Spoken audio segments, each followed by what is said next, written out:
बिस्मिल्लाहिर्रहमानिर्रहीम, अस्सलाम वालेकुम। तो जीएटी ने जो सवालात किए इमरान खान साहब से, और इमरान खान साहब के जो जवाबात हैं वो भी डिस्कस करेंगे इस वीडियो के अंदर।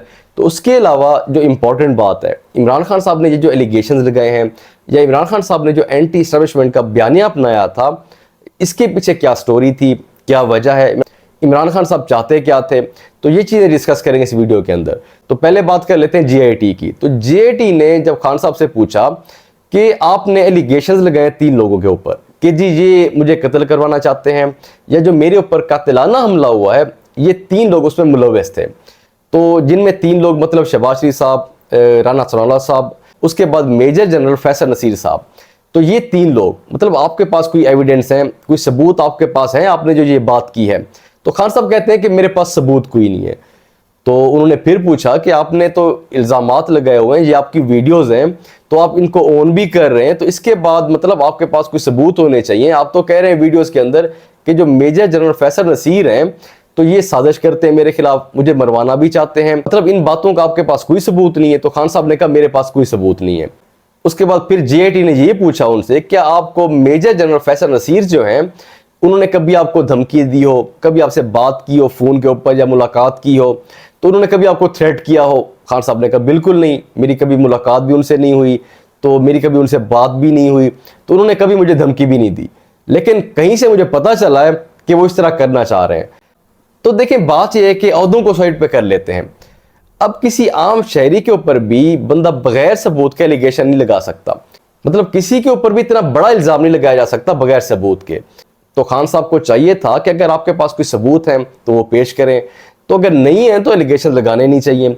तो अब बात कर लेते हैं, जब खान साहब की हुकूमत चली गई तो उसके बाद खान साहब ने जी एक बयानिया बना लिया एंटी एस्टैब्लिशमेंट का। तो वो एस्टैब्लिशमेंट के खिलाफ बात भी करते थे, उनके ऑफिसर्स जो हैं उनके ऊपर तनकीद भी करते थे, एलिगेशन भी लगाते थे। खान साहब को लगता था कि मैं प्रेशराइज कर दूंगा, जो एस्टैब्लिशमेंट है मुझसे बातचीत करेगी, लेकिन एस्टैब्लिशमेंट ने एक फैसला कर लिया था कि वो सियासत से दूर हैं, मतलब किसी सियासतदान से वो बातचीत नहीं करेंगे, किसी किस्म की इन्वॉल्वमेंट नहीं करेंगे। लेकिन खान साहब चाहते थे कि जैसे एक माजी के अंदर वो एक ही पेज पे होते थे जब खासतौर पे हुकूमत के अंदर थे वो, तो खान साहब को अभी भी वही लग रहा था कि अब भी वो मतलब उसी तरीके से एक ही पेज के ऊपर हो, लेकिन वो चीज़ मुमकिन नहीं थी। देखिए, जो इदारे होते हैं वो हुकूमत के साथ एक ही पेज पे होते हैं, लेकिन अपोजिशन के साथ एक पेज पे नहीं होते वो। देखिए, बात यह है कि जो मेरी बातें हैं, ये जो पाकिस्तान तहरीक इंसाफ के कारकुन हैं उनको बुरी लग रही होंगी। उसकी वजह यह है कि जो किसी पार्टी के कारकुन होते हैं ना, वो अपने लीडर से बड़ी मोहब्बत करते हैं, पार्टी से बड़ी चाहत होती है उनकी, चाहे पाकिस्तान तहरीक इंसाफ के लोग हों, नून लीग के लोग हों, पीपल्स पार्टी के लोग हों। उनकी पार्टी जितने भी गलत काम करे, उनके लीडर जो है बड़े बड़े ब्लंडर भी मारे ना, उनको लगता है कि हमारे लीडर सही कर रहे हैं, हमारे लीडर सही कह रहे हैं। तो मतलब जो कारकुन होते हैं अपने लीडर्स को बुरा कह ही नहीं सकते।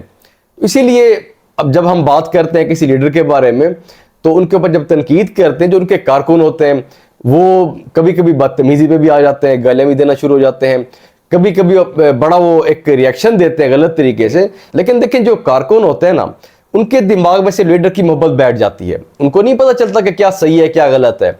उनको थोड़ा सा ना साइड पे होकर सोचना चाहिए, न्यूट्रल होके। तो मतलब एक पार्टी के कारकुन होने की बजाय थोड़ा सा साइड पे बैठ के न्यूट्रल हो गए थोड़ा सा, तो फिर सोचना चाहिए कि मेरे लीडर ने जो बातें की हैं वो सही की हैं या गलत की हैं।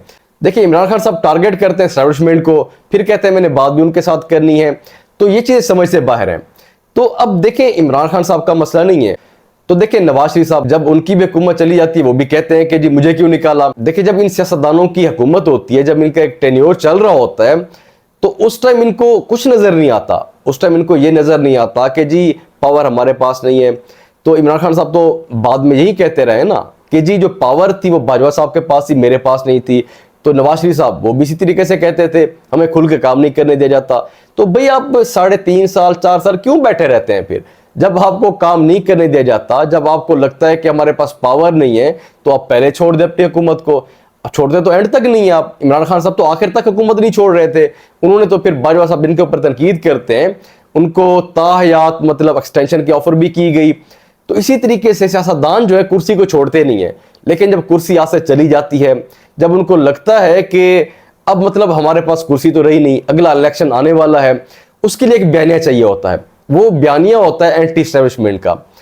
तो अब ये जो स्टोरी है ना, ये सियासतदान की है, हर पार्टी की है। تو لیکن ان سب پارٹیوں کے جو ورکر ہیں وہ کبھی بھی نہیں سوچتے یہ چیز کو. جو نواز شریف صاحب کے جو ورکرز ہیں وہ ان کی برائی نہیں سن سکتے, جو عمران خان صاحب کے ورکر ہیں ان کی برائی نہیں سن سکتے. تو بیچارے کارکن جو ہیں وہ محبت کے اندر بڑے پھنس جاتے ہیں. تو میرے خیال سے کارکنوں کا بھی ایک ذہن ہوتا ہے, تو ان کو بھی سوچنا چاہیے تھوڑا سا سائڈ پہ بیٹھ کے, نیوٹرل ہو کے, کہ آپ کے لیڈرز جو غلط بات کر رہے ہیں, غلط کام جو کر رہے ہیں, اس پہ کم از کم ان کو تنقید بھی کرنی چاہیے, بالکل سپورٹ بھی کرنا چاہیے. دیکھیں سپورٹ کرنا ہر کسی کا جمہوری حق ہے. آپ اپنی پارٹی سے محبت کریں, اپنے لیڈر کو سپورٹ کریں, لیکن جہاں پہ ان کے لیڈر غلط ہوں تنقید بھی کریں. دیکھیں میں سمجھتا ہوں کہ جو اچھی قومیں ہوتی ہیں نا وہیں بنتی ہیں جو صحیح کو صحیح کہتی ہیں, غلط کو غلط کہتی ہیں. تو خیر یہ کچھ اپڈیٹس تھیں, باقی انشاءاللہ جو اپڈیٹس ہوں گی آپ کے ساتھ شیئر کریں گے. اللہ حافظ.